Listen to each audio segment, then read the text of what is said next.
this game. You rank the starters for every Super Bowl. Is it often that one team has the top 3 players in your list? It's usually a team has 4 or 5 of the top 5. 4 of the 5, and the top 3 normally no, because but this is a talented team. I mean, this is the dream team. They went all in. As somebody in the organization told me, we didn't come here to use our 3-wood. They want to hit the driver, and they're hitting the driver, and so that's why they're so talented.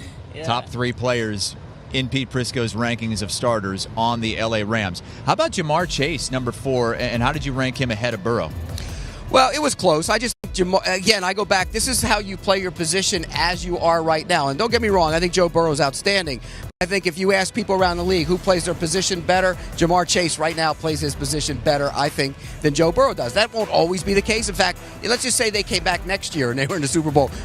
Joe Burrow will probably be a lot higher on this list. I mean, there's a guy like, I'll give you another example of that, Cam Akers. Cam Akers hasn't been the same guy in the postseason. It's an amazing story, but he's averaging under 3 yards per carry. Mm-hmm. He's not the same running back. Come back next year, Cam Akers will be a lot higher. And I understand what you're saying, right? Because Jamar Chase is better at his position than Joe Burrow is at his position. But what do you think about the factor of Jamar Chase not being to be that person without the quarterback and Joe Burrow?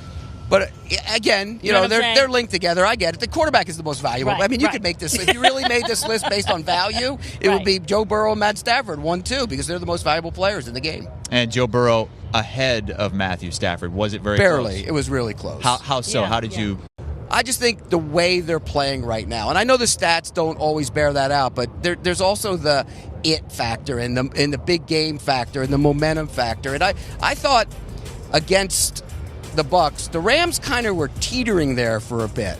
That was a bad look for them, and bad look for Matt. Now he rallied out from underneath it, and then you go back to the interception. You talked about it. If Tart catches the ball, so there were moments. I just think Joe Burrow has had one really bad moment in the postseason where he threw that interception against the Chiefs on the sideline. Terrible decision, terrible throw. And I think even with the Jamar Chase thing, I mean, he deserves a lot of credit for the fortitude in his mentality. When you go back to the preseason, everyone talks about the drops, but it really was magnified when you think about the fact that it was 4 drops and 19 opportunities. And the fact that he was able to turn that around and still have that level of production, really, really special. So I understand what you're talking about in terms of just that star player. I always say this, and I said it during the preseason. I said I'd rather have a guy who gets wide open and can beat people and has trouble catching it once in a while than a guy who can catch it and can't get open. And we knew he'd fix it. He was going to fix it. He's too good a player not to fix it. Rams had their 2 defensive players up top in the top 3. Cincinnati's top-ranked defensive player on Pete Prisco's ranking of the starters is a guy who is playing his best football. I mean, sacks in 14 different games this season. Trey Hendrickson, but you could argue he could be a top 5 player in this game. He could be, high, though. Yeah, he could be, and I think that matchup with Andrew Whitworth, the former Bengal, will be big in this game. If he can beat Whitworth consistently in a one-on-one situation, that will allow them to drop those 7-8 guys into coverage. If they can't, if he and Sam Hubbard, who's another good player at the other end, can't win consistently, then you're going to have to bring some blitzes, and that's a problem. So, because Matt Stafford is number 1 in the league against the blitz. He will kill the blitz. And he's certainly added to the defensive identity of this team, coming from the Saints. All of the sacks that he had, and he shocked people picking the Bengals. You see what I'm saying? Because he had some options there with all that productivity under Sean Payton. Certainly has definitely made them more stout. But I do think when they go back to the draft this year, they got to obviously pick up the linemen to help protect Burrow better. But I'm not arguing against Trey Hendrickson's choice in coming to Cincinnati and obviously picking up Jamar Chase, as we talked about before, in the 5th spot over Penei Sewell. Okay, so we hit on most of the top 10 there. Pete, Cam Akers nowhere near the top 10. Where did you put him? He's down a little bit lower at 34, and the reason I put him... A little bit lower? That's Well, I mean, again, he's a back in a game that's probably going to be decided by a lot of throwing, and not only that, I just don't think he's been the same player. He had the one catch out of the backfield for about 40 yards against the Niners, against the Bucs, and other than that, he hasn't been explosive. And I'm not taking away from Cam Akers because he's an amazing story. The fact that he's even on the field in the postseason is an amazing story for anybody who's ever had an Achilles injury. You know that, and so it's hard to take away from him. Like I said, next year will be a lot higher on the list. So where do you think he should be? I mean, where do you think Cam should be? I thought he might be in the top 30. but so 4 spots. I love the way he said that. I mean, Yeah, right. It's not 30. but Pete, I mean, geez. Pete was like, oh, he's a little bit lower, all the way down at 34. Right. Well, a little bit lower. Pete loves doing these rankings, and you like, ranking the number 1 player, the number 2. I think you like ranking the last player.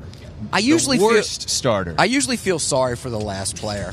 I mean, you're still a starter in the Super Bowl. Think about it. I mean, if the later on in life you're 70 years old, I started in the Super Bowl, but I was ranked last. Who cares? You started in the Super Bowl. It's Akeem Adeniji. And he was one of my spinning tops during the year. Spinning top of the week. And by the way, he could have won the spinning top award a couple different occasions. That's how bad he's played. I told you before, Chris.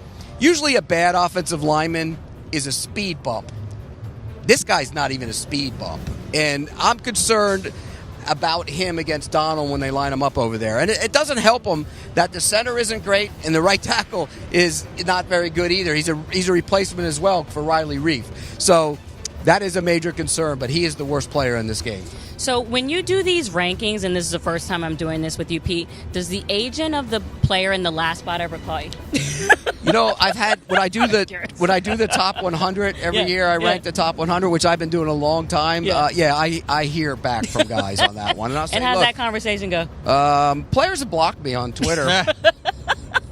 Now you deserve it. Nobody's blocked more people on Twitter. I've been than wrong Prisco. before, and I'll be wrong again, but I stand by my work. Yeah. All right, full rankings on CBSSports.com. Pete Prisco ranking all 46 starters in the Super Bowl when you include the Nickelbacks. Pete Prisco, Josina Anderson here with us on HQ.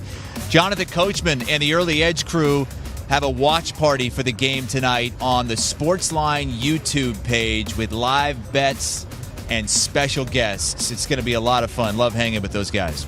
Do you want a sports network that delivers everything that matters about the game? The highlights, the picks, the instant analysis, no yelling, no fake debates, no politics.